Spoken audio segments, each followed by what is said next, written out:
Anthroposophic medicine, or anthroposophical medicine, is a form of alternative medicine. Devised in the 1920s by Rudolf Steiner, 1861–1925, in conjunction with Ita Wegman, 1876–1943, anthroposophical medicine is based on occult notions and draws on Steiner's spiritual philosophy, which he called anthroposophy. Practitioners employ a variety of treatment techniques based upon anthroposophic precepts, including massage, exercise, counselling, and substances. Many drug preparations used in anthroposophic medicine are ultra-diluted substances, similar to those used in homeopathy. Homeopathic remedies are not medically effective and are generally considered harmless, except when used as a substitute for a scientifically proven and effective cure. In certain European countries, people with cancer are sometimes prescribed remedies made from specially harvested mistletoe, but research has found no convincing evidence of clinical benefit. Some anthroposophic doctors oppose childhood vaccination, and this has led to preventable outbreaks of disease. Anthroposophic medicine departs from fundamental biological principles in several respects. For example, one anthroposophic physician claims that the heart does not pump blood but that blood propels itself along. Anthroposophic medicine also proposes that patients' past lives may influence their illness and that the course of an illness is subject to karmic destiny. Professor of complementary medicine Edzard Ernst and other critics have characterized anthroposophic medicine as having no basis in science, pseudoscientific, and quackery. Background. History. The first steps towards an anthroposophic approach to medicine were made before 1920, when homeopathic physicians and pharmacists began working with Rudolf Steiner, who recommended new medicinal substances as well as specific methods for preparation along with an anthroposophic concept of man. In 1921, Ita Wegman opened the first anthroposophic medical clinic, now known as the Klinik Alzheim, in Alzheim, Switzerland. Wegman was soon joined by a number of other doctors. They then began to train the first anthroposophic nurses for the clinic. At Wegman's request, Steiner regularly visited the clinic and suggested treatment regimes for particular patients. Between 1920 and 1925, he also gave several series of lectures on medicine. In 1925, Wegman and Steiner wrote the first book on the anthroposophic approach to medicine, Fundamentals of Therapy. The clinic expanded and soon opened a branch in Ascona. Wegman lectured widely, visiting the Netherlands and England particularly frequently, and an increasing number of doctors began to include the anthroposophic approach in their practices. A cancer clinic, the Lucas Clinic, opened in Alzheim in 1963. In 1976, anthroposophic medicine in Germany got regulated by law as a specific therapeutic system, Besondere Therapeutiktung, by the Medicines Act Arzneimittelgesetz, AMG, and by the Code of Social Law, Sozialgesetzbuch v. In the 1990s, the Witten/Herdecke University in Germany established a chair in anthroposophical medicine. The press described the appointment as a death sentence, and the perception that pseudoscience was being taught damaged the university's reputation, bringing it close to financial collapse. It was ultimately saved by a cash injection from Software AG, a technology corporation with a history of funding anthroposophic projects. In 2006, anthroposophical medicine was practiced in 80 countries. In 2012, the University of Aberdeen considered establishing a chair in holistic health jointly funded by Software AG, and by the Anthroposophic Health, Education and Social Care Movement, each of which would provide £1.5 million of endowment. Edzard Ernst commented that any decent university should even consider an anthroposophical medicine unit seems incomprehensible. The fact that it would be backed by people who have a financial interest in this bogus approach makes it even worse. The university's Governance and Nominations Committee eventually decided not to proceed with the appointment. Categorization and conceptual basis. The categorization of anthroposophical medicine is complex since in part it complements conventional medicine, and in part it substitutes for it. In 2008, Ernst wrote that it was being promoted as an extension to conventional medicine. Ernst writes that Steiner used imagination and insight as a basis for his ideas, drawing mystical knowledge from the occult Akashic records, a work which is supposedly situated on the astral plane, and which Steiner said was accessible to him via his intuitive powers. On this basis, Steiner proposed associations between four postulated dimensions of the human body: physical body, etheric body, astral body, and ego, plants, minerals, and the cosmos. Steiner also proposed a connection between planets, metals, and organs so that, for example, the planet Mercury, the element mercury and the lung were all somehow associated. These propositions form the basis of anthroposophical medicine.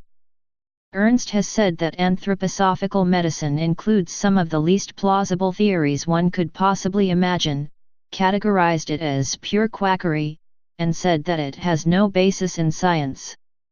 According to Quackwatch, anthroposophical medicine practitioners regard illness as a rite of passage necessary to purge spiritual impurities carried over from past lives, according to the precepts of karmic destiny. Methods. In anthroposophic pharmacy, drugs are prepared according to ancient notions of alchemy and homeopathy which are not related to the science underlying modern pharmacology. During the preparation process, patterns formed by crystallization are interpreted to see which etheric force they most closely resemble. Most anthroposophic preparations are highly diluted, like homeopathic remedies. This means that, while they are completely harmless in themselves, using them in place of conventional medicine to treat serious illness carries a risk of severe adverse consequences. As well as drug remedies, anthroposophical medicine also includes anthroposophic nursing, counselling. Eurythmy claimed to have an effect on inner life functions leading to a reintegration of body, soul, and spirit. External applications. Rhythmic massages. Plant-derived treatments. To select an anthroposophic substance for a particular illness, practitioners consider the source of the substances used. The character of a mineral, plant, or animal is hypothesized to have been formed by the substances that are most active within it, in the belief that this character may also influence what the substance will accomplish when given to treat another organism. This is related to Samuel Hahnemann's doctrine of signatures. Willow, for example, is considered to have an unusual character. Plants that grow near water are usually heavy, with big, dark green leaves that wilt and break easily. An exception is the white willow, a tree that always grows near water and loves light. However, unlike other watery plants, the willow has fine, almost dry leaves and looks very light. Its branches are unbelievably tough. They are elastic and cannot be broken. They bend easily and form joints rather than break.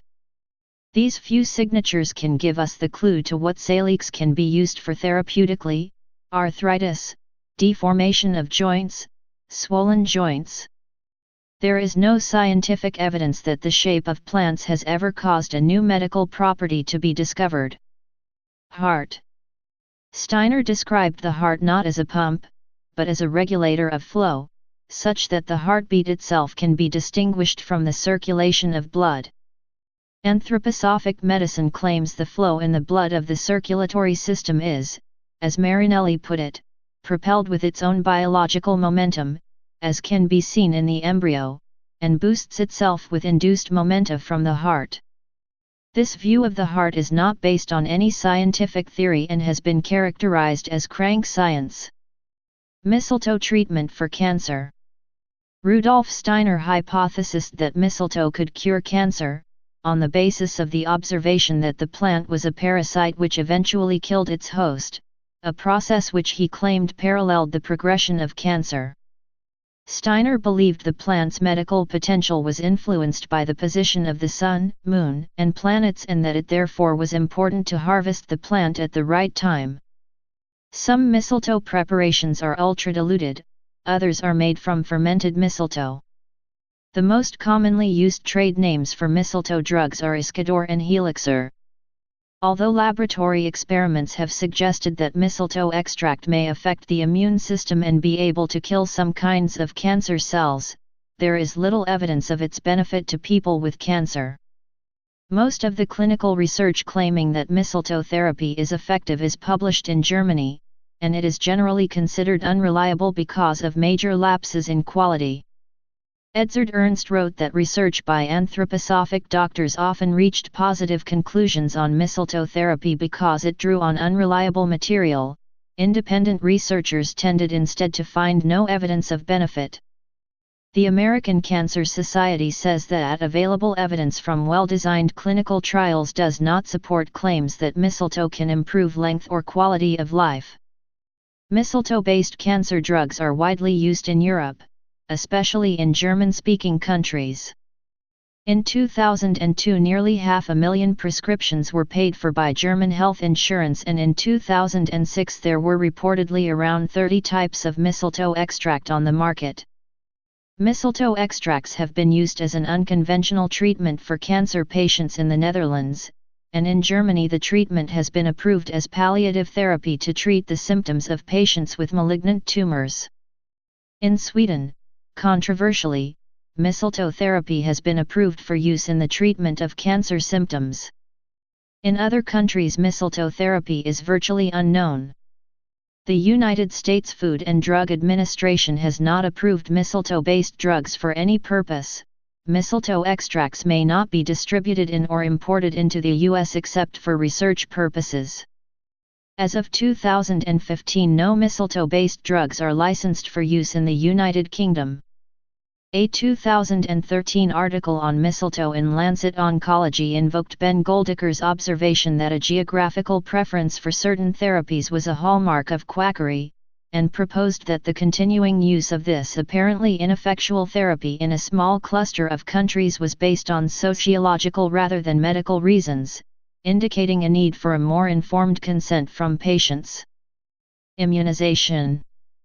The risks arising from using anthroposophical medicine as a substitute for evidence-based medicine are exemplified by several cases of low vaccination levels in Waldorf schools, since some anthroposophical doctors oppose immunization. A 1999 study of children in Sweden showed that in Waldorf schools, only 18% had received MMR vaccination, compared to a level of 93% in other schools nationally.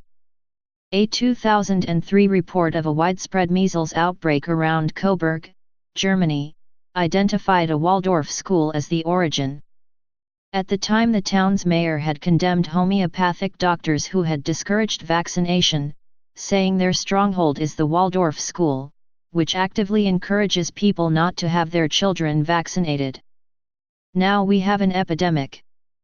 Paul Offit writes that Steiner believed vaccination interferes with karmic development and the cycles of reincarnation, and that adherence to this belief led to a 2008 pertussis outbreak in a Californian Waldorf school, causing its temporary closure. Please subscribe and thanks for watching.